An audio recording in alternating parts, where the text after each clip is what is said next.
Sebentar. Oke.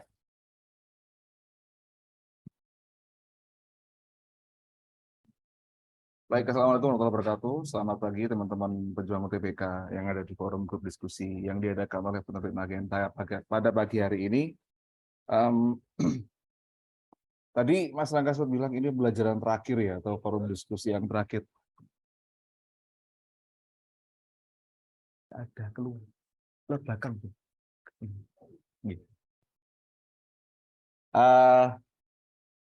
Apa namanya?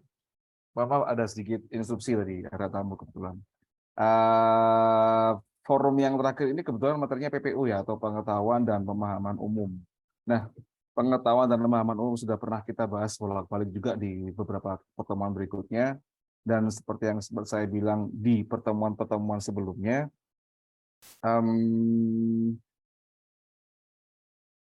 intinya untuk yang UTBK kali ini kita fokus ke bahasa Indonesia saja. Jadi bukan merupakan apa namanya? Oh, PPU kayak gini, PBM kayak gini. Oke, bukan, tapi fokus ke bahasa Indonesia. Nah, saya share screen sebentar.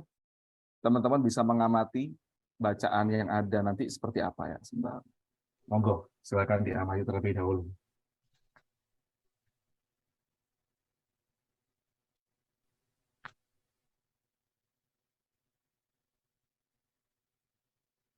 Baik, itu sudah terlihat. Kita langsung masuk ke ini baru soal yang ada di bawah. Saya scroll ke atas dulu.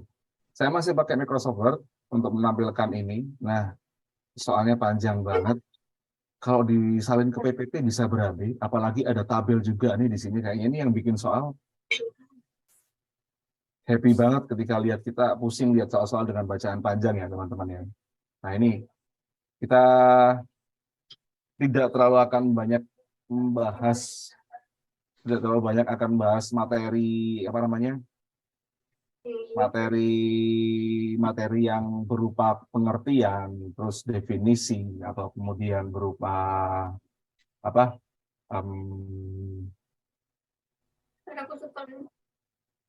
Berupa ini ya kan seperti itu penjelasan biasa, tapi kita mainkan kata kunci ya teman-teman ya, seperti biasa yang akan dilakukan pertama kali adalah pada saat seperti ini membaca soal terlebih dahulu. Jadi kita coba cek aja soal nomor satunya ini apa. Nah, soal nomor satu, hubungan isi antar paragraf yang tepat. Jadi ada beberapa paragraf tadi, ada dua ya, karena pilihannya cuma paragraf 2 dan 1, paragraf 2 dan 2 saja. Kita diminta untuk mencari apa sih koneksinya. Paragraf 1 tuh ngomongin apa, paragraf 2 tuh ngomongin apa. Nah, ini teman-teman, yang di sini ini pentingnya kita membahas atau mengetahui konsep dasar tentang ide pokok. Jadi kalau kita apa namanya sempat mengenal konsep dasar tentang ide pokok, mungkin ada yang bisa menyebutkan dulu. Kita komunikatif aja di sini. Jadi ide pokok dalam sebuah paragraf itu apa?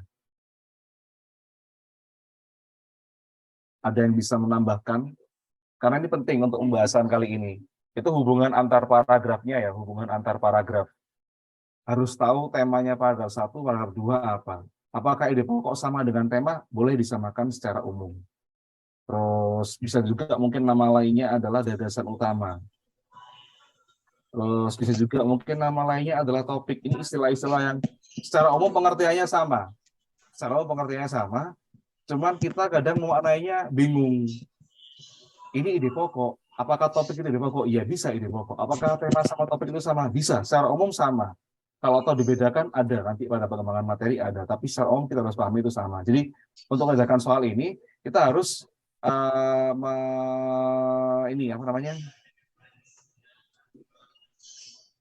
menemukan ide pokok paragraf 1 dan 2. Kita cek kebacaan di atas ya teman-teman. kalimat 1 paragraf 1 lebih dari 90% anggota DPR RI periode 2009 dan 2014 yang saat ini duduk di kursi parlemen maju lagi di pileg 2014. Ini seandainya kalimat setelahnya juga membahas masalah bagaimana siapa aja yang maju. Karena kan dikatakan 90% ya di situ ya. Siapa aja yang maju dan sebagainya, baru berarti kalimat ini bisa jadi ide pokok. Tapi ternyata kita menemukan di sini dia udah mengemukakan hal lain.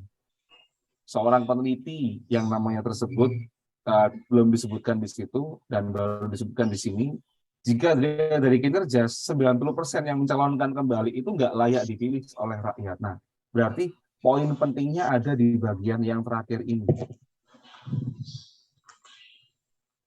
90% dari mereka yang mencalonkan kembali itu tidak layak dipilih oleh rakyat. Ini ya teman-teman, ada di sini. Baik. Kemudian ini baru ide pokok paragraf 1. Kita cek kembali ide pokok paragraf 2. Oh benar, ternyata yang diomongkan bukan siapa-siapa aja yang maju, tapi apakah mereka yang maju ini punya kualitas atau tidak. Peneliti Indonesia, Budget Center atau IBC, Roy Salam dan sebagainya mengatakan alokasi anggaran selama 5 tahun menimbulkan harapan mereka mampu menjalankan fungsi pengawasan, penganggaran, dan legislasi dengan baik, namun nyatanya tidak berprestasi. Sampai sini mungkin belum terlihat. Saya sedikit memberi tanda juga, alokasi anggaran selama 5 tahun menimbulkan harapan mereka mampu menjalankan fungsi pengawasan. Jalankan fungsinya lah kayak gitu. Nah, di sini ini juga ada satu frasa kunci yang bisa diterapkan. Berarti kalau anggarannya itu mampu membuat mereka melaksanakan fungsinya, berarti udah cukup ya, udah cukup anggarannya. Sayangnya di sini dibilang DPR tidak berprestasi, artinya belum ada terobosan atau hasil yang mereka tunjukkan secara real atau nyata. Nah, mungkin karena ini bacaan ya. Kalau kita nanti harus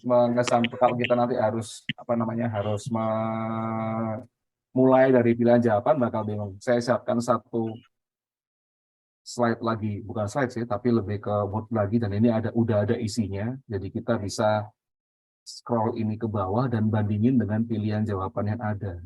Gitu teman-teman. Oke. Nah, dari ide pokok paragraf 1 yang tadi kita soroti adalah 90% dari mereka itu tidak layak dipilih oleh rakyat. Tidak layak dipilih oleh rakyat. Terus kemudian dari sini alokasi anggarannya selama 5 tahun itu menimbulkan harapan mereka mampu menjalankan fungsinya. Tetapi DPR tidak berprestasi. Ini juga perlu kita soroti. Tadi yang kita bahas yang itu ya kebetulan ya. Nah, dari dua pernyataan itu kita bandingkan dengan paragraf 1 dan kedua. Di sini paragraf 1 di pernyataan yang A, di statement yang A, paragraf 2 merupakan rincian paragraf ke-1. Apakah hubungan antara dua ide pokok tadi itu rincian? Saya rasa bukan. Berarti kata-kata rincian di sini harus kita coret. Gitu. Nah, kemudian apakah paragraf 2 merupakan solusi dari paragraf 1? Saya rasa bukan. Karena itulah kata solusi di sini dicoret. Yang kita coret ini yang merupakan kata kunci atau yang disebut sebagai kata kunci untuk menyesuaikan info dengan bacaan ya teman-teman. Nah, kemudian yang C, paragraf kedua merupakan akibat dari paragraf 1. Apakah pernyataan yang teman-teman lihat di sebelah kanan ini itu merupakan akibat atau dampak dari paragraf 1? Nah, saya rasa juga bukan. Karena nggak ada hubungan sebab akibat dari ide pokoknya itu. Oke, tinggal dua pilihan jawaban. Siapa nih yang bisa nih? Saya pengen lihat chat dulu barangkali ada yang udah nemuin. Oke, Pak, apa sama ide pokok dengan inti masalah? Bisa dikatakan sama. Yang nanya ini Mbak Ananda tadi ya. Sama, inti masalah dalam paragraf biasanya dibolak-balik masalah inti. kuncinya adalah kalau kita ketemu sebuah bacaan, pegang dulu temanya, pegang dulu topiknya, pegang dulu intinya, baru kemudian bisa kita menemukan hal-hal lain seperti simpulan, pernyataan yang sesuai atau tidak, tuh kayak gitu bisa. Jadi itu ya Mbak ya. Nah, dari kita sudah punya 3 pilihan yang salah nih di sini nih. Yang salah nih 3 pilihan di sini nih. Terus kemudian di antara jawaban yang D dan E, mana nih yang udah nemu nih? Silakan ketik di chat. Saya udah ada yang ngetik lagi. D, baik. D itu paragraf 2 merupakan pembanding paragraf 1. Nah, yang dibandingin apanya? Yang dibandingkan apanya? Kalau kita mengatakan yang dibandingkan adalah ketersediaan anggaran dan hasil yang dicapai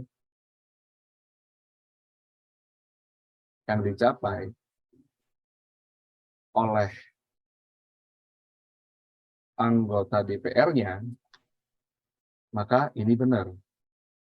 Jadi memang kata-kata pembanding ini jadi clue bahwasanya tadi ditunjukin kan seperti yang kita lihat lagi saja. Kita lihat lagi saja bagian sebelahnya tadi. Nah, kata-kata pembanding ini dia membandingkan antara anggaran. Oh, alokasi anggaran selama 5 tahunnya itu bisa buat mereka mampu menjalankan fungsinya. Artinya cukup-cukup aja, nggak ada masalah di anggaran. Tapi ternyata kok nggak ada prestasi yang mungkin ada dalih apa aja, oh anggarannya kurang dan sebagainya. Bisa jadi di ini apa namanya di dibuat seolah-olah tidak tercapai sasaran karena kekurangan anggaran kayak gitu ya. Baik, oke. Perlu kita cek kalau jawaban D ini tepat, maka jawaban E itu harus salah. Kalau jawaban D itu tepat, kalau jawaban E itu harus salah. Namun itu konjungsi pertentangan sebenarnya. Jadi membandingkan hal yang bertentangan. Jadi di sini kan kalau perbandingan tuh jelas dua ya, hal yang berbeda atau bertentangan, berbeda sama sekali, hal yang sama atau persamaan. Kalau sama mungkin kita bisa ketemu kata-kata seperti layaknya bagai. Dan kalau sebab akibat ya oleh sebab itu, oleh akibatnya, oleh karena itu dan sebagainya. Gitu ya. Jadi coba kita cek dulu. Ketika jawaban E mengatakan paragraf kedua merupakan contoh paragraf 1, ini maksudnya apa? Apakah di ide pokok tadi kita melihat ide pokok di situ mengatakan 90% dari mereka mencalonkan kembali itu nggak layak dipilih rakyat. Jadi intinya ada di situ. Nah, di sini kalau paragraf 2 merupakan contoh, berarti disebutin dong siapa-siapa aja yang nggak layak dipilih tadi itu dari segi nama. Itu ya teman-teman ya. Oleh karena itu, maka sudah validlah jawaban untuk soal pertama yang kita temui pada pagi hari ini untuk pengetahuan dan pemahaman umum bahwa eh, jawaban D merupakan jawaban yang paling tepat.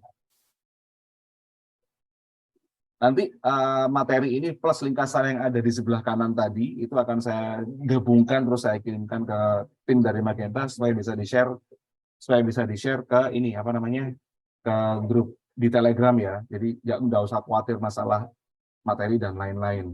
Ini penjelasannya. Mungkin masih ada yang bingung masalah ide pokok, silakan barangkali mau ditanyakan. Mumpung masih bahas masalah ide pokok karena yang soal berikutnya sudah berbeda. Saya sengaja ngambil contoh beberapa soal yang beda di sini. Jadi biar teman-teman kayakan referensi variasi soalnya. Ini data yang kita temukan tadi di paragraf 1 dan 2. Nah, jadi kalau ada hubungan antara paragraf, fokusnya ini alternatif pertama, teman-teman. Kita bisa lihat ide pokoknya. Ide pokok paragraf 1 dan 2. Terus perbandingan dan pertentangan, perbandingan itu secara umum. Ada yang nanya nih ya, jadi Mbak Nanda lagi, ini kritis Mbak Nanda nih, senang saya. Perbandingan dan pertentangan apa beda? Perbandingan itu secara umum. Nah, hal yang dibandingkan, perbandingan itu hal yang umum. Jadi membandingkan itu tujuannya apa? Mencari persamaan dan perbedaan. Gitu kan ya? Otomatis yang dibandingkan ada dua hal, yaitu persamaan dan perbedaan. Jadi kira-kira gambarannya seperti itu ya, Mbak. Mungkin kalau lebih jelasnya bagaimana bisa di chat lagi tuh di chat boxnya Zoom, silakan. Oke, itu soal nomor 1. Nah, sekarang kita bergerak ke soal nomor 2 ya, teman-teman. Kita bergerak ke soal yang nomor 2 atau soal kedua pada pagi hari ini. Pertanyaannya adalah, pernyataan mana yang paling sesuai dengan tabel di atas? Nah, berarti kita nggak butuh teks di sini. Kita nggak butuh teks. Kita cukup lihat tabel saja. Seperti biasanya, tadi ada tabel di situ. Nah, supaya lebih mudah, itulah gunanya slide yang ada di sebelah tadi, atau Microsoft Word yang kedua, file yang kedua yang saya buka tadi. Kita bisa letakkan di sini aja, biar teman-teman bisa menyesuaikan nanti. Set. Oke, ini nomor 2, soal yang kedua ya, teman-teman ya. Nah, kita di scroll ke atas.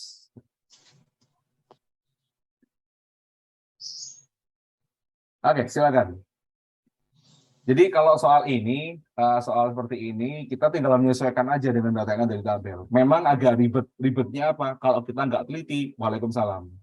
Dan seringkali kita nggak teliti ketika ada dalam tekanan waktu, ketika kita ada dalam tekanan timing pekerjaan, dan masih banyak soal yang belum teliti. Apalagi PPU ya. PPU ini nanti cuma 15 menit kalau nggak salah waktunya.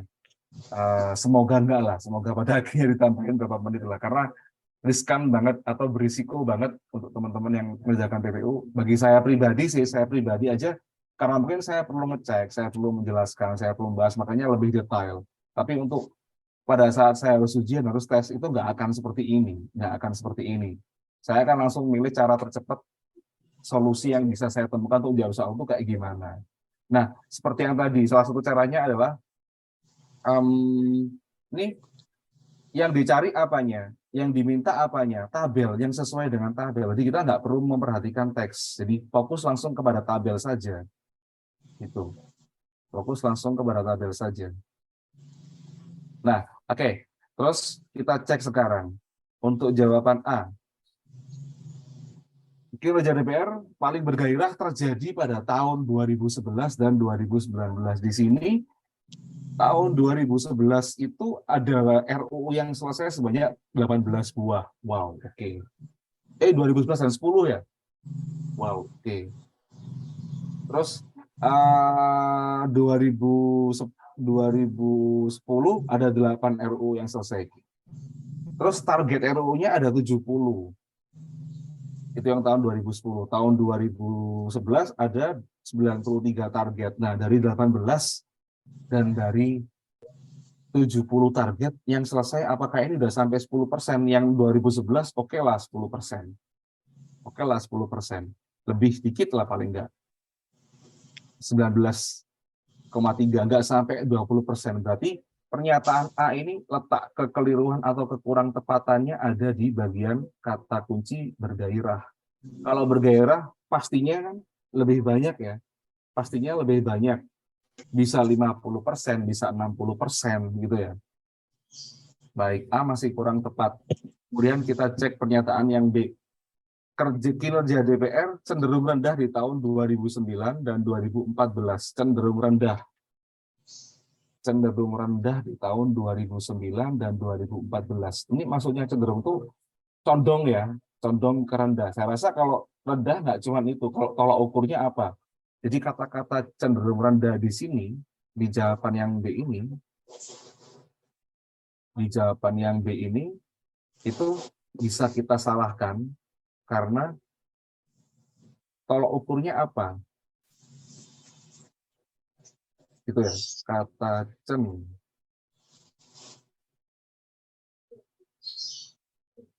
rasa, mohon maaf, ini dua kata. Rasa cenderung rendah pada pernyataan tersebut tidak memiliki tolok ukur yang jelas. Nah, tolok ukurnya di sini macam-macam, ada berapa bagian teman-teman. Mungkin nanti bisa dilihat di tabelnya.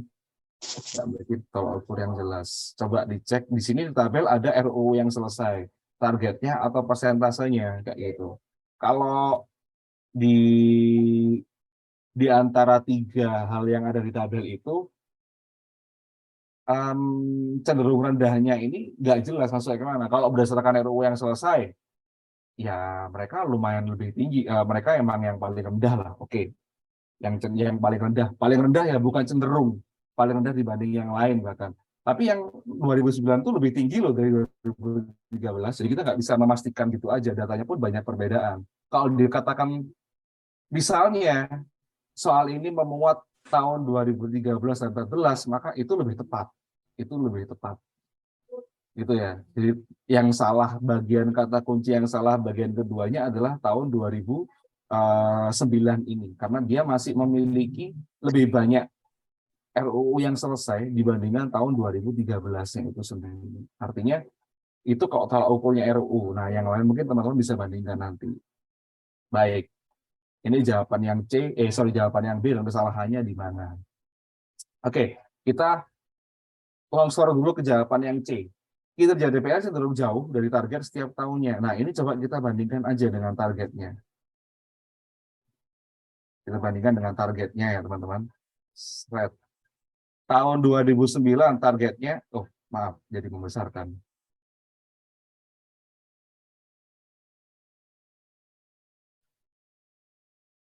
Tahun 2009 targetnya 70 RUU yang selesai hanya 8. Artinya ketercapaian target itu hanya 11%. Tahun 2010 targetnya 93 RUU, berarti kan ini numpuk kayaknya, dia numpuk PR dari tahun sebelumnya ya. Berarti juga jauh, baru hanya 19%. Kemudian nomor 15, nomor yang jawaban, tahun 2012 target 64, yang selesai 10, tahun 2013 target 70, ini lebih parah yang selesai 7, tahun 2014 target 60 yang selesai 5, sehingga total dari RU yang ditarget dari 350 RUU keterselesaiannya nggak ada 50 RUU aja. Berarti memang kata-kata jauh ini layak jadi kata kunci untuk benar jauh dari target. Gitu ya, teman-teman. Jauh dari target. Oke, kalau jawaban C ini benar seperti biasa, jawaban D dan E harus salah dong. Baik, kita cek dengan tabelnya tadi ya. Mohon maaf, ini tabelnya kelihatan semua kan?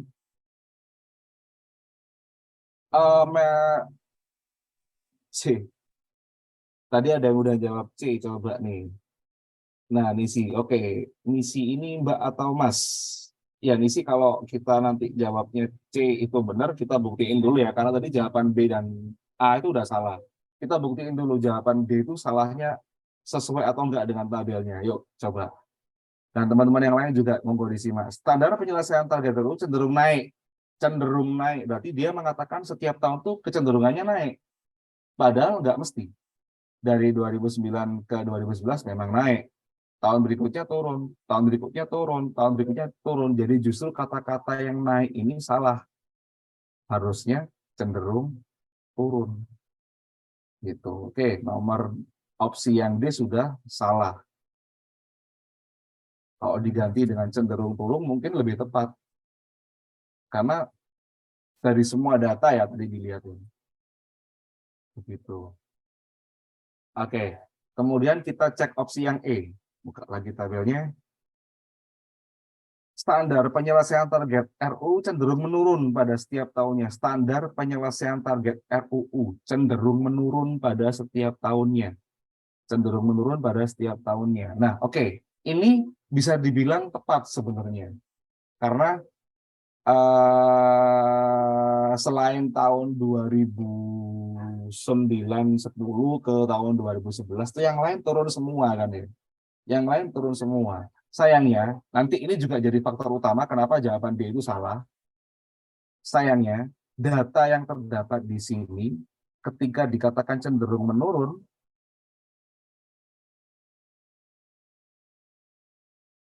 ketika dikatakan cenderung menurun, itu berarti dia menyimpulkan dari seluruh data yang ada di atas. Dari seluruh data yang ada di atas. Dan walaupun begitu, memang cenderung menurun, tapi masih ada yang naik. Oke, masih ada yang naik. Kalau dikatakan cenderung naik, masalah. Tapi kalau dibandingkan dengan pernyataan yang C, itu pernyataan C, monggo dilihat, dia lebih mencakup keseluruhannya. Ya jauh, entah itu mau naik, mau turun, mau cenderung naik, mau cenderung turun, tetap jauh dari target, nggak sampai 20% dari target setiap tahunnya. Begitu ya, teman-teman. Jadi jawaban E tadi, ada yang jawab E sudah lumayan, sudah bagus itu, masih kurang tepat bila dibandingkan dengan jawaban yang C. Bila dibandingkan dengan jawaban yang C. Ngoten nggih, teman-teman, mungkin bisa di ini, di kata-kata cenderung menurun itu benar, sesuai dengan tabel, data pada tabel, maaf, data, tetapi kurang atau apabila dibandingkan, bila dibandingkan. Jadi kita juga harus bandingkan antar pilihan jawaban atau opsinya. Itu yang mungkin agak sulit. Ketelitiannya dibutuhkan di situ. Dengan opsi C,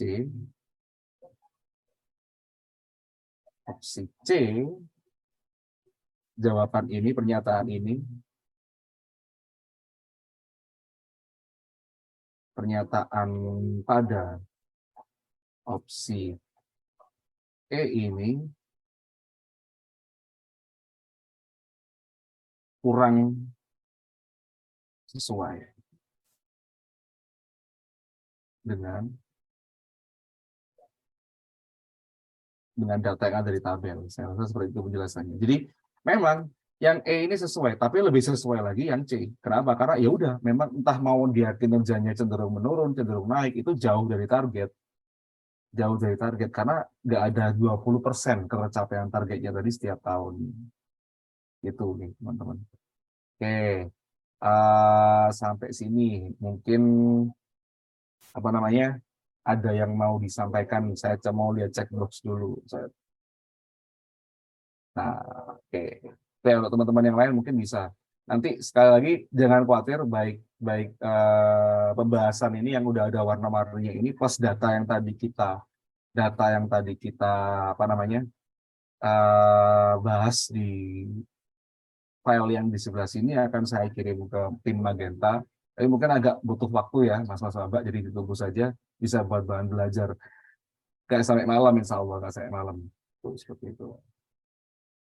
Oke, tadi Mas Rangga ya, tadi Mas Rangga sempat menyampaikan sesuatu yang lumayan asik tuh. Bedah konsep inti materi UTBK ini memang selama ini bahan yang saya gunakan untuk menyajikan materi di forum, dan bukunya lengkap banget sesuai dengan ketentuan dari Kemendikbud mengenai tes SNBT yang akan berlangsung nanti kayak gimana.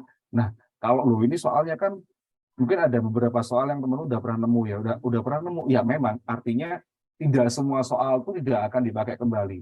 Loh, apakah soal-soal SNBT dulu misalnya waktu UTBK sering beberapa teman nemu soal yang udah tercantum dalam buku kumpulan soal, entah itu di bimbel tertentu atau di penerbit tertentu, sering. Jadi misalkan teman yang di Jawa Timur, di Surabaya nih ya, tuh ini soal ini pernah keluar di buku ini, soal ini pernah keluar di buku ini, di buku A, di buku B, dan sebagainya. Ternyata di dalam proses TBK itu pun setiap wilayah regional dibedakan pada saat itu. Jadi bisa saja ada soal yang pada tahun sebelumnya digunakan di wilayah regional 1, yang kalau nggak salah itu Aceh, sekitar Sumatera Utara sana, dan Sumatera Utara sana. Saya nggak hafal bahasa regional karena saya bukan orang geografi. Terus bisa aja yang mungkin tadinya digunakan di wilayah regional 1, tahun ke depan di switch, di swap atau ditukarkan, disuplaikan ke wilayah regional 2 dengan modifikasi dan perubahan. Jadi bisa seperti itu. Nah, itu yang terjadi. Ya teman-teman nggak usah bingung, yang penting kita punya banyak sekali variasi soal sehingga kita bisa melatih konsep dasar bahasa Indonesia kita dengan baik. Perkara hasil saya yakin itu nggak akan mengkhianati usaha teman-teman. Dan sekali lagi karena ini adalah pembahasan atau pendiskusian, maka kita harus melihat secara lebih detail dan lebih rinci. Gitu ya teman-teman. Oke. Untuk soal berikutnya, berarti soal yang ketiga, nanti kata sebelum saya lanjut, mengenai hadiah yang disampaikan oleh Mas Rizky tadi, jangan sampai dilewatkan karena salah satu kesempatan yang baik. Gini ya, karena mungkin bukan value-nya, tapi ketika sering loh saya menceritakan teman-teman yang lolos UTBK dan masuk tahun ini peserta didik tahun berikutnya. Karena perjalanan kalian itu ditunggu lika-likunya. Pernah nih ada mas ini, dia belajarnya gila nih, jam 7 pagi sampai jam 7 malam. Dia belajar bener nggak berhenti apa aja, istirahat cuman paling buat makan sama sapat dan sebagainya. Tapi hasilnya dia keterima. Kenapa dia belajar segitu kenceng? Karena memang dia bukan anak dari bidangnya. Maksudnya dia anak IPS, dia ngambil jurusan IPA dan itu bisa. Nah, ada yang seperti itu. Jadi perjalanan kalian ini bakal jadi inspirasi buat teman-teman yang ada di bawah angkatannya di bawah kalian nanti kayak gitu. Jadi jangan dilupakan apa namanya? Gimana sih waktu kalian berjuang pakai buku bedah konsep inti materi UTBK SMP 2003 dari Magenta? Terus gimana waktu kalian ngikuti FGD? Ada agak hal-hal yang mungkin bisa jadi kesan di situ? Terus ini dari apa namanya? Buktinya juga sampai kalian tuh lulus, jadi sampai kalian tuh lulus dan sebagainya. Durasi maksimal 1 menit, formatnya MP4, resolusi, ukuran reelsnya TikTok, ukuran reels YouTube ya atau TikTok. Nah itu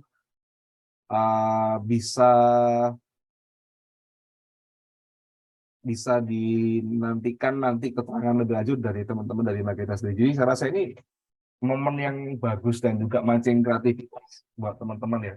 Dan bisa ngelepas stres, beneran serius. Bisa ngelepas stres. Jadi kalau udah deket-deket waktu gini, saran saya jangan push banyakin latihan soal, jangan. Tapi lebih ke ngelatih pengendalian pikiran aja. Mana yang mesti diprioritaskan, mana yang mesti kita jadiin materi atau jadiin bidang yang kita dahulukan itu. Nah ini kenapa kok saya turunkan ke bawah, karena biar kita bisa nggak terganggu dengan teks yang ada di atasnya, jadi lebih jelas. Nah kalau gini kan lumayan enak nih. Oke, jadi saya ulangi, selamat berusaha juga dan ikut juga dengan event yang ada di ADN sama tim Magenta tadi, karena event kayak gitu tuh selain ngolah kreativitas juga tadi bisa melepas stres kita, karena kalian senang pasti seperti itu, menjaganya dalam keadaan senang, terlepas dari berapapun value yang diharapkan atau nilai yang diharapkan ya, seperti itu. Baik, kita lanjut ke pembahasan. Pertanyaan yang ada di soal ketiga ini dari bacaannya, seperti biasa saya langsung mulai dari pertanyaan. Kata kompetisi pada kalimat ke-15 memiliki makna, saya nggak ini apa namanya, tidak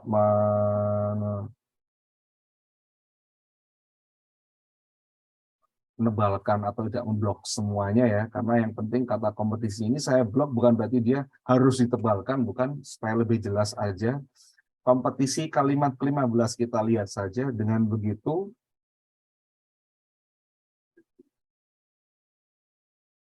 oke, di dalam kompetisi kicau burung. Nah, berarti di sini ini apa ya? Ada beberapa nih, ada beberapa pengertian nih tentang ini, tentang kompetisi. Kalau kita lihat di Kamus Besar Bahasa Indonesia, tuh. Kalau kita lihat di Kamus Besar Bahasa Indonesia ada beberapa pengertian dari kompetisi. Coba nih, ya. Kompetisi berdasarkan KBBI. Kompetisi yang pertama adalah persaingan. Satu, persaingan. Persaingan macam-macam. Jadi ya, misal nih, sama temenmu kamu saingan belajar bagus-bagusan, kan bagus, itu baik, itu namanya persaingan. Kalau saing-saingan dapat pacar, iya boleh selama saingannya sehat sih. Tapi kalau yang nggak sehat, janganlah. Ntar kayak sinetron Indonesia yang banyak dramanya. Gitu ya. Kemudian bisa juga pertandingan untuk membuat kejuaraan, untuk merebut, mohon maaf, untuk merebut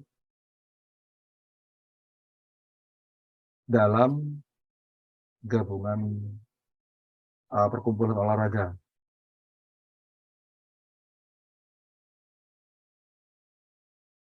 Olahraga dirangkai ya, teman-teman. Dirangkai nulisnya, jangan lupa.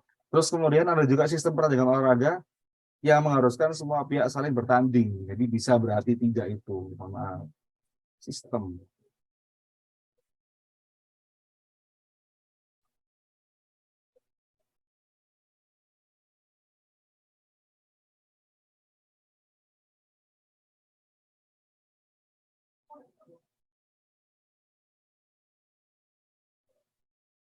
Maksudnya apa? Mungkin gini nih, yang dimaksud ini mungkin tidak jauh berbeda dari kompetisi liga. Jadi semua tim yang ada di liga itu nanti pasti akan ketemu kan, kayak gitu. Seperti entah itu liga voli nasional atau liga apa dan sebagainya.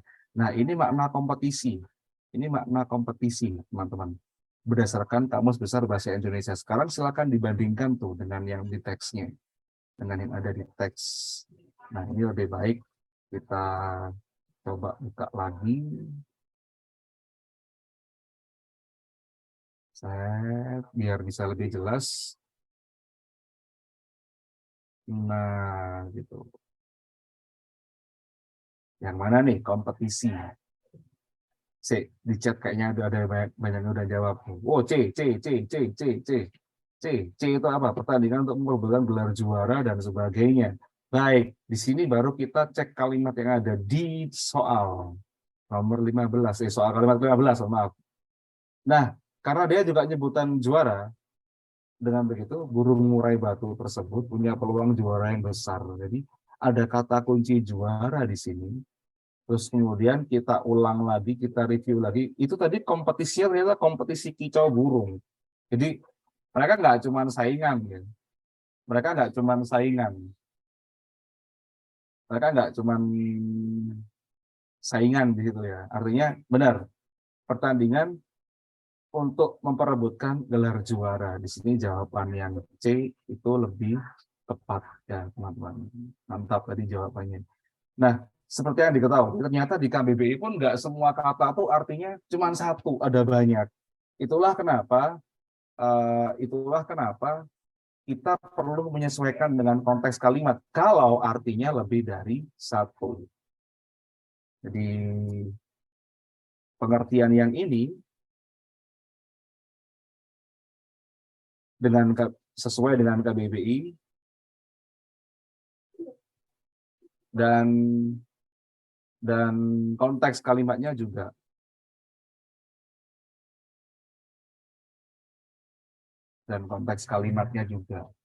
kayak gitu. Ini ya teman-teman ya. Baik, kita udah nemu jawaban untuk soal nomor soal yang nggak ada nomornya sih, soal yang ketiga di sini. Yang jawab C, selamat. Anda sudah berhasil menebak dengan benar. Nah, yang jawab E, ini ada sedikit, coba kita lihat jawaban E. Pertandingan yang mengharuskan ada persaingan, berarti ada pertandingan yang nggak ada persaingannya dong. Gitu ya. Kalau pertandingan otomatis pasti bersaing, tapi mereka ngapain sampai bertanding seperti itu? Untuk apa mereka bertanding itu? Kalau di kalimat 15 jelas, untuk memperebutkan juaranya. Nah, ini kesalahannya adalah karena kurang jelas untuk alasan apa mereka bertanding. Gitu. Persaingannya untuk alasan apa? Untuk pengen tahu mana yang paling baik. Nah, kalau udah tahu terus apa, gimana? Pastinya nggak cuma juara ya, pastinya ada hadiah nih pastinya nih. Pastinya ada hadiah di sini nih. Nah, itu. Oke, kesalahan yang ada di sini ya. Alasannya apa? Nah, itu belum disebutkan. Kalau pertandingan itu mesti bersaing pasti satu sama lain. Tergantung si siapa aja yang bersaing itu sehat apa enggak saingannya, curang apa enggak, gitulah. Intinya gitu. Ya, teman-teman ya. Oke, berarti jawaban E ini masih kurang tepat. dibandingkan dengan jawaban yang C. Perlombaan yang diikuti oleh para peserta. Nah, ini juga macam-macam perlombaan yang diikuti oleh para peserta. Perlombaan itu bukan berarti kita bertanding untuk mencari juara ya. Perlombaan itu biasanya juga diadakan untuk meramaikan suasana aja. Jadi siapapun bisa jadi yang ikut lomba juara semua. Kayak ini waktu waktu banyak lomba-lomba untuk merayakan Hari Kemerdekaan Indonesia, itu biasanya kan kalau yang kota kecil-kecil, nah biasanya kan malah si MC atau yang yang pakai mic itu di lomba itu ngomongnya semua jadi juara, yang penting dia ikut berpartisipasi udah jadi juara. Jadi nggak harus mengharapkan jadi juara, kecuali ini pertandingan dan kompetitif sifatnya. Jadi ada yang dituju, ada yang ini apa namanya, ada yang diharapkan dari pertandingan itu. Tuh. Baik, ini untuk soal yang ketiga. Apakah ada yang ingin bertanya? Atau saya lanjutkan dulu, karena soal yang keempat dan kelima ini soal favorit saya, yaitu fakta dan opini. Ini kok bisa keluar lagi juga, saya senang. Ini UTBK masih ada yang menanyakan seperti ini, baik, oke. Berarti dia memang memberikan tingkat kesulitan yang tinggi. Nah, sebelum membahas soal nomor 4 dan 5 ini, mari coba kita review sebentar yuk, materi fakta dan opini itu kayak gimana. Ya. Ciri-ciri yang paling cepat aja. Ciri-ciri yang paling cepat aja. Ada yang bisa bantu saya jawab di chat? Fakta adalah,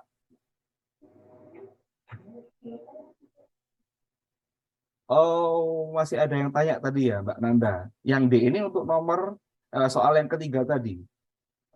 Sayembara itu memang sama untuk kompetisi, tapi biasanya hadiahnya situasional. Misalkan kayak ada seorang, kayak kalau dulu ada seorang raja, dia butuh panglima. Nah, siapa aja yang bisa jadi panglima kerajaan saya dan memimpin perang, menangkan perang ini, maka dapat menikahi putri saya dan menjadi raja berikutnya, seperti itu. Jadi sifatnya situasional kalau dibandingkan dengan ini, dibandingkan dengan kompetisi biasa. Tapi boleh juga sih kalau kita cek di KBBI,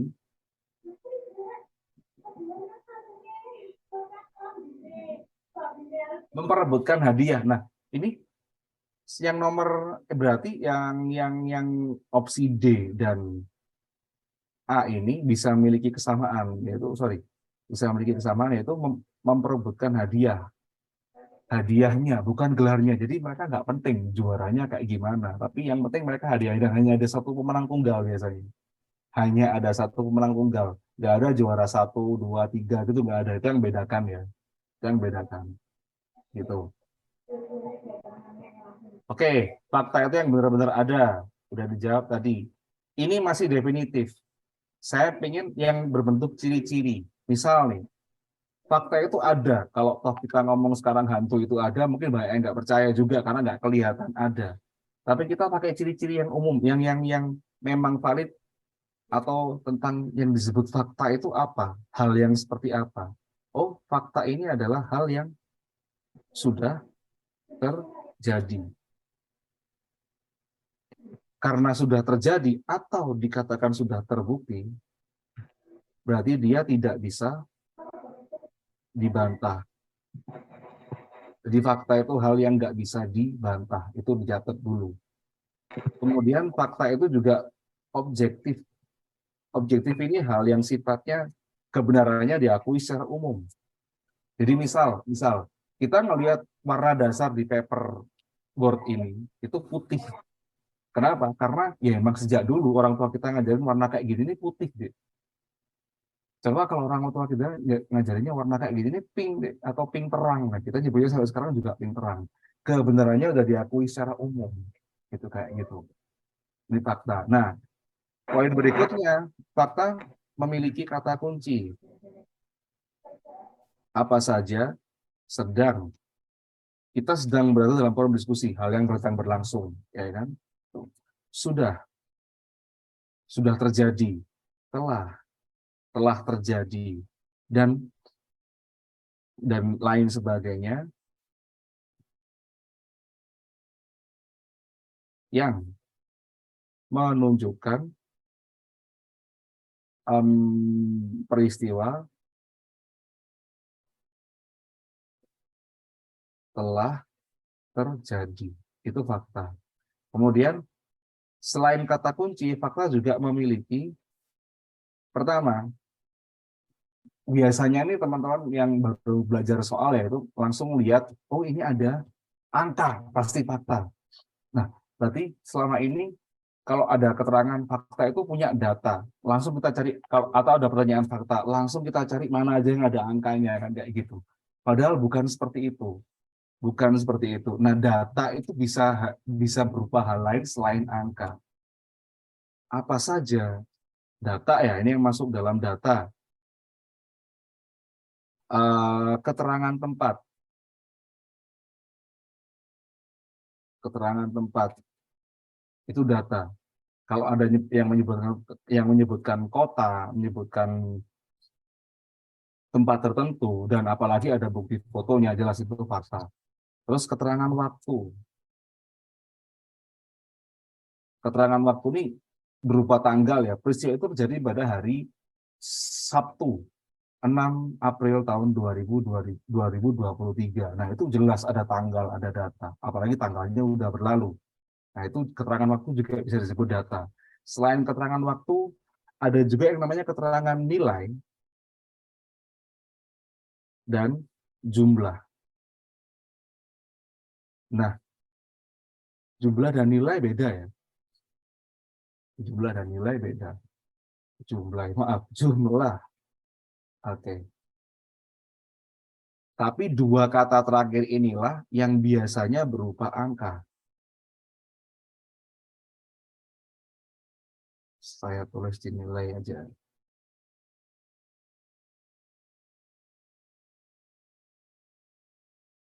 Inilah yang bikin kita salah paham bahwa oh, fakta itu harus ada angkanya. Dan ternyata nggak harus, teman-teman. Ternyata nggak harus. Ternyata nggak harus. Itu ya. Oke. Dari definisi fakta ini, coba kita cek pilihan jawabannya.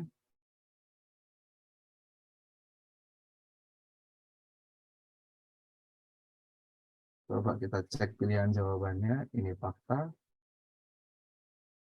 Cek di soalnya. Sorry, di bacaannya ya. Set. Ada pilihan di situ mulai kalimat 11, 12, 13, 14, dan 15. Jadi kita bisa lebih mudah.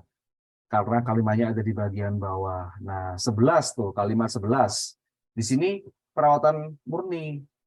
Murai batu agak sulit. Sulit ini tidak dijelaskan bagaimana kan ya. Berarti dia termasuk bukan fakta. Kita masih ngawang-ngawang tuh. Masih ngawang-ngawang. Sulit ini kayak gimana tuh, kita ngawang-ngawang tuh. Nah, tapi yang kalimat 12 itu setiap 3 hari satu kali, jelas nyebutin dia jumlah. Setiap 3 hari satu kali. Nah ini. Burung itu diberi apa? Proto. Juga nyebutin proto atau jelas ya kan?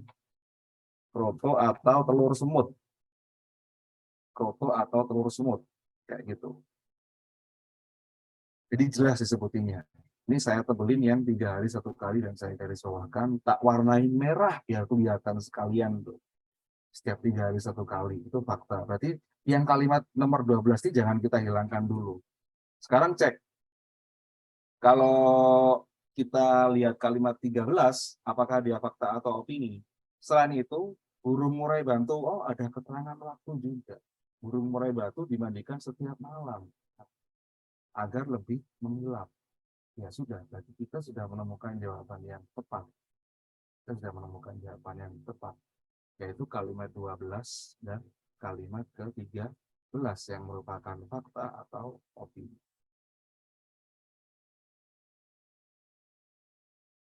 Jadi alasan jawaban ini menjadi jawaban yang tepat adalah pada kedua kalimat tersebut terdapat data berupa keterangan waktu.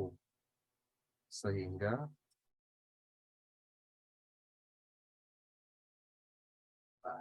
itu ya teman-teman ya. Sudah banyak chat, kayaknya ada yang bener banyak nih teman-teman. Oh, ada yang jawab B benar. Sip. Ada yang jawab D. Yang D itu kalimat ke-15 ya berarti ya. Oke, coba kita cek. Coba kita cek kalimat ke-15. Ini fakta atau opini. Dengan begitu, burung murai batu tersebut agaknya punya peluang juara. Nah, oke. Kata-kata punya peluang juara ini sekaligus kita nyenggol materi berikutnya, yaitu tentang opini ya. Kata-kata peluang juara ini sudah terjadi atau belum terjadi? Kalau dia belum terjadi, maka dia nggak bisa dibilang fakta. Belum terbukti kan, di sini nggak dijelasin gimana lombanya dan sebagainya, nggak dijelasin kan, siapa yang menang juga nggak apa namanya nggak dijelasin. Cuman burung murai batu punya peluang itu karena dia punya kicauan yang bagus, itu disebutkan. Jadi kalimat ke-15 di sini ini masih merupakan bukan fakta, nanti akan disebut sebagai opini karena dia belum menunjukkan peristiwa yang terjadi. Pertanyaannya hanya memuat fakta saja. Tuh. Jadi opsi D ini salahnya ya ada di kalimat ke-15. Ada di kalimat ke-15. Saya beri penjelasan juga, jangan khawatir.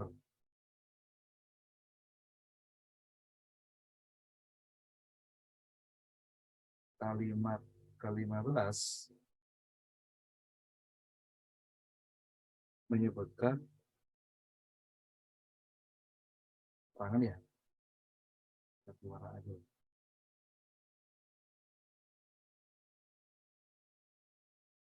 Peristiwa atau hal yang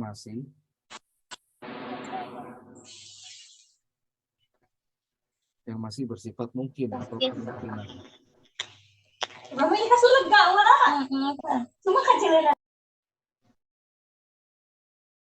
Atau kemungkinan. Oke. Jadi kesalahan nomor 15 sudah di situ. Berarti sama, lebih kurangnya sama sih kayak yang ini.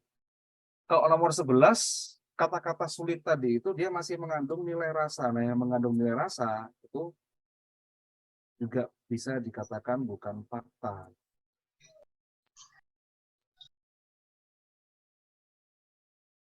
Memiliki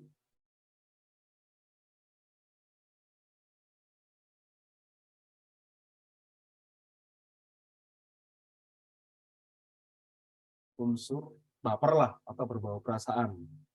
Unsur perasaan atau nilai rasa kalau disebutnya, sehingga tidak dapat dikatakan sebagai fakta.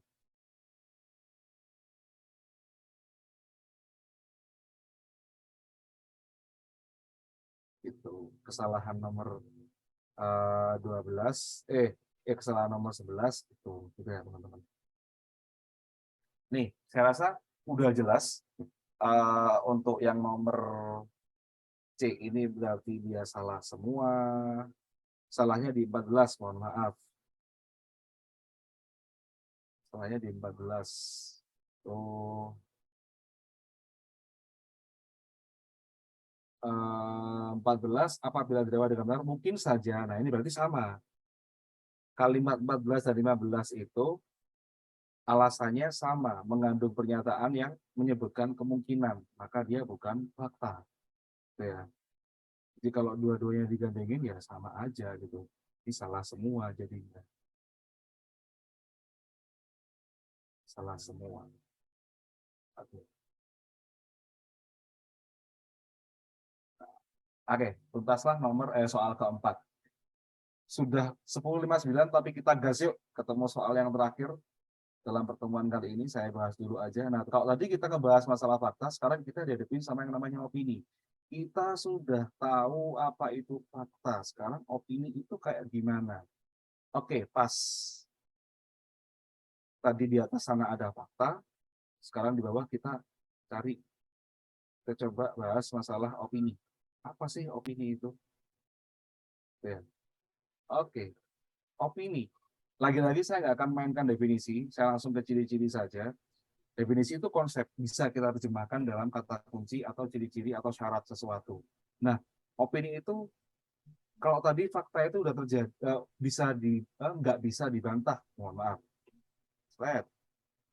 Oke, kalau fakta itu nggak bisa dibantah, kalau opini itu bisa dibantah. Kenapa bisa dibantah? Karena emang dia belum terjadi atau terbukti. Nah, selain itu, kalau fakta tadi objektif, maka opini mempunyai sifat yang berlawanan, yaitu subjektif. Kalau subjektif, berarti kalau subjektif berarti berdasarkan atau menurut individu atau golongan tertentu saja. Jadi nggak menurut semua orang. Contohnya ya misal teman-teman pernah punya seseorang yang disukain karena dia rupawan. Kalau cowok mungkin karena suka cewek karena cantik, cewek suka cowok karena dia ganteng atau tampan. Itu kan ukuran yang relatif kalau ukurnya nggak jelas. Ada yang si A tuh menurut saya tampan kalau saya cewek, ada yang si B menurut saya tuh cantik kalau dia kalau saya cowok. Tapi menurut teman saya yang sama-sama cowok belum tentu si C biasa aja lah kayak gitu. Ada yang bilang kayak gitu. Itu subjektif. Kemudian sebagaimana halnya fakta, opini juga memiliki kata kunci. Kata kunci opini tentu saja yang berhubungan dengan hal yang belum terjadi. Biasanya ada kata-kata menurut saya, terus kemudian uh,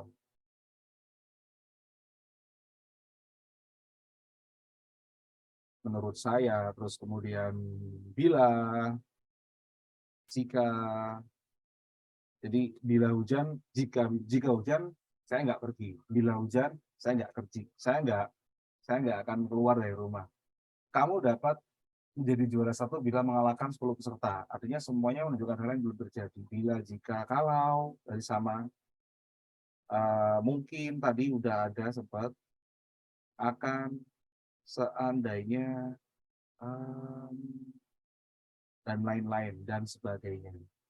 Itu singkatan dan sebagainya di SD ya teman-teman ya. Nah, oke, sekarang kita cek di bacaan. Kalimat mana yang merupakan kalimat yang memuat opini pada paragraf kelima, berarti ini di setelahnya kalau nggak salah tadi. Sudah tahu ciri-cirinya. Nah, itu ada kalimat 16-17 sampai 20 tuh. Straight. Sekarang ini sepertinya mulai tersebar peternak burung murai batu di penjuru Indonesia. Kata-kata sepertinya. Walaupun ada kata-kata sekarang ini, masih ada kata sepertinya di sini. Jadi, ini masih kemungkinan. Ini masih kemungkinan. Ya. Terus kemudian nomor 17. Nomor 7, karena kalimat 16 itu masih kemungkinan, maka dia berupa opini. Berupa opini. Terus nomor 17.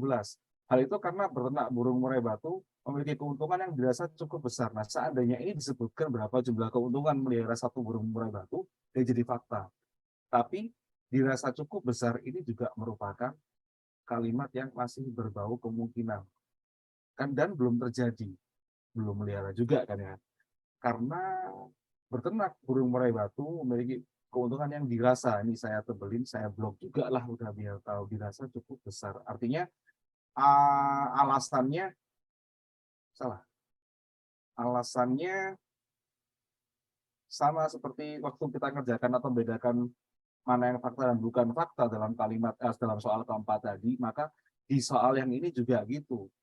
Yang tadi di soal keempat kita sebut bukan sebagai fakta, ini bukan fakta, maka itulah yang disebut sebagai opini. Kayak gitu ya, teman-teman ya. Oke, jadi nomor 16 dan 17 berdasarkan kata kunci tersebut layak disebut sebagai opini. Kalimat 16 tadi kata sepertinya pada kalimat 16 membuat kalimat tersebut masih bersifat kemungkinan. Oh, terus kemudian kata dirasa, dan kata dirasa terutama kata dirasa pada kalimat 17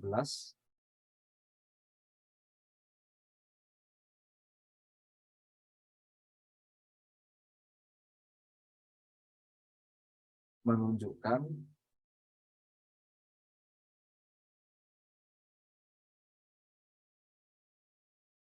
hal yang sama dengan kalimat ke-16. Juga masih bersifat prediktif atau perkiraan. Kayaknya dan sebagainya. Ini jawaban untuk soal nomor yang terakhir, soal terakhir ya teman-teman ya. Sekarang kita cek yuk. 18, 19, dan 20 itu gimana? 18, 19, dan 20 itu gimana? Oh, keuntungan tersebut berdasarkan pada nilai jual burung. Ini bukan sebenarnya ini opini sih, bisa karena nggak disebutkan nilainya berapa. Cuman sayangnya dia sudah menjadi tolak ukur dari keuntungannya itu sendiri. Jadi dia nggak bisa lagi disebut sebagai hal yang nggak pasti. Keuntungannya ya udah, kalau burungnya nggak bernilai dia nggak untung. Kalau nilainya rendah, untungnya rendah. Kalau nilainya semakin tinggi, kicauannya semakin bagus. Nah, nanti nilainya semakin tinggi juga kayak gitu. Saya pengen lihat chat dulu. Wah, sudah banyak yang benar mantap nih. Insya Allah udah siap semua untuk TBK nih. Senin besok mulai yang pertama, gelombang yang pertama ya. Jadi saya rasa udah siap berjuang semua. Oke, soal yang terakhir sudah kita bahas. Saya kembalikan ke tim dari Magenta, Mas Rizky atau Mas Rangga, silakan. Monggo. Saya stop juga share screen-nya. Karena udah jam 10 dan 11 lebih juga nih. Terima kasih Pak Ilham. Untuk teman-teman yang nanti materi hari ini akan di-share di grup Telegram, tapi nanti masih butuh waktu sebentar ya untuk memperbaiki materi yang tadi sudah ada pembahasannya. Terus jangan lupa untuk yang event yang tadi sempat disampaikan di awal dan di tengah materi, buat kalian jangan sampai kelewatan untuk format bagaimana kegiatannya sudah di-share di Telegram ya semuanya. Baik, terima kasih Pak Ilham. Untuk teman-teman yang besok sudah ada yang gelombang 1 di sini. Ada untuk besok tuh. TBK-nya. Ada. Yang gelombang 1 yang besok semangat ya. Tuh. Semoga sukses semua lah. Ya. Untuk yang masih agak lama ya ditambahkan lagi lah usahanya. Semoga nanti bisa dapat hasil yang maksimal untuk TBK. Saya nggak pengen bilang semoga Mas. Saya pengen bilang sukses saja semuanya ya. Pasti ya. Jadi lebih pasti lah. Insya Allah lolos semua. Amin. Gitu. Oke, terima kasih teman-teman ya. Semangat besok yang UTBK. Jangan gugup soalnya kalau misalkan kalian bukan gelombang pertama atau misalkan masih hari Rabu, Kamis, usahakan jangan nyari bocoran soal-soal yang keluar hari pertama. Kadang kalau kalian nyari bocoran soal yang sudah keluar itu malah mengacaukan apa yang udah kalian pelajari. Jadi malah overthinking, malah apa yang dari pelajari hilang semua. Itu malah berbahaya buat kalian tesnya nanti. Kalau kalian udah belajar dan yakin belajarnya udah sistematis, udah nggak usah cari bocoran soal, yakin aja dengan apa yang sudah kalian bisa. Justru kalau semakin kalian nyari-nyari soal-soal yang sudah keluar, itu malah akan mengacaukan belajar kalian. Oke, tips mas, ada tips mungkin? Ya itu sih mas, yang paling utama sebenarnya itu, jangan nyari bocoran lah. Tiga kata dong. Tiga kata. Tiga kata aja, 3 kata singkat aja, yuk main-main yuk. 3 kata. Semboyan. Saya diterima di kampus pilihan saya. Mantap. Itu banyak mas. Kalau bilang ya, 3 kata. Mas lebih dikit. Yang penting kan gini. Terakhir ya. Iya, silakan. Datang, kerjakan, lupakan. Sudah. Jadi. Oh iya. Datang, kerjakan, lupakan. Besok. Tinggal nunggu hasil. Ya kan? Udah setelah UTBK, jangan dibahas lagi soalnya. Jangan dibahas lagi. Kalau dibahas malah pusing. Malah bikin kamu bingung, malah bikin beban dan sebagainya. Berarti cuma sekali. Udah. Nggak bisa ngulang kan? Gitu. Pokoknya kalau sudah selesai pulang udah healing aja langsung, nggak usah nanya-nanya temennya kalian gimana, udah bodo amat itu. Oke, makasih Mas Ilham, makasih juga teman-teman yang udah ikut pendampingan dari ini. Nanti materinya di-share di Telegram ya. Oke, Siap, selamat siap, siap. siang. Assalamualaikum Siang. warahmatullahi wabarakatuh. Saya izin live teman-teman. Terima kasih. Assalamualaikum. Selamat siang.